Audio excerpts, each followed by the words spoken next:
வணக்கம் மக்களே, நான் சத்யவர்ஷா, சமூக ஆய்வாளர் மற்றும் அரசியல் ஆலோசகராக பணியாற்றி வருகின்றேன். இளைய சமுதாயத்தை இன்றைக்கு முகவர்களாக, கொத்தடிமைகளாக, கிடைக்கின்ற வேலையை செய்யக்கூடிய ஒரு முழு நேர முகவர்களாக மாற்றிக்கொண்டிருக்கின்றார்கள். மறுபக்கம் திரைப்படம் சார்ந்த நபர்கள் ஆண்டு கணக்கில் நம்மை ஆண்டு கொண்டிருக்கின்றார்கள்.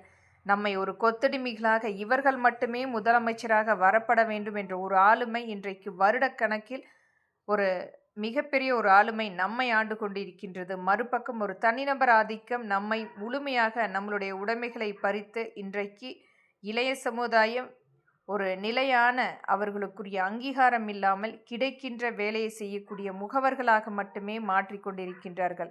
ஒரு நிலையான சம்பளம் நிர்ணயம் இல்லாமல் அவர்களுக்கு கிடைக்க வேண்டிய மருத்துவ காப்பீடோ அல்லது விபத்து காப்பீடோ ஓய்வூதிய திட்டம் எதுவும் இல்லாமல் இன்றைக்கு ஒரு கொத்தடிமையான வாழ்வாதாரத்தை அவர்கள் வாழ்ந்து கொண்டிருக்கின்றார்கள். ஆனால் மறுபக்கம் இடம்பெயர்ந்து இந்த வடமாநிலத்தாருடைய ஆதிக்கம் என்பது இன்றைக்கு தமிழ்நாட்டை மிகப்பெரிய அளவில் ஊடுருவி நம்மளுடைய மிகப்பெரிய இன்றைக்கு ஆளுமையாக அவர்கள் வாழ்ந்து கொண்டிருக்கின்றார்கள். ஒரு மிகப்பெரிய ஒரு சான்று என்பது இல்லாமல் இன்றைக்கு கூலி தொழிலாளி நம்மளுடைய மக்களுடைய வாழ்வாதாரம் முழுமையாக அழிந்து கொண்டிருக்கின்றது.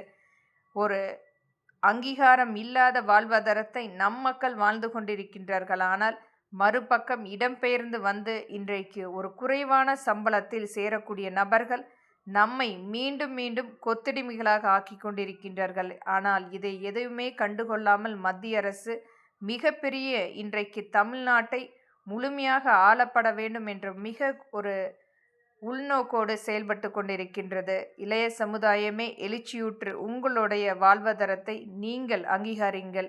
ஒரு மக்களின் பிரதிநிதியாக சட்டமன்றத்தில் அமர்ந்து பேசுவதற்குரிய அங்கமாக நீங்கள் மாற்றுங்கள். நம்மளுடைய ஒவ்வொரு துறை சார்ந்த நம்மளுடைய இளைய சமுதாயம் நம்மளுடைய சட்டமன்றத்தில் உங்களுடைய குரல் கண்டிப்பாக ஒலிக்கட்டும். நன்றி, வணக்கம்.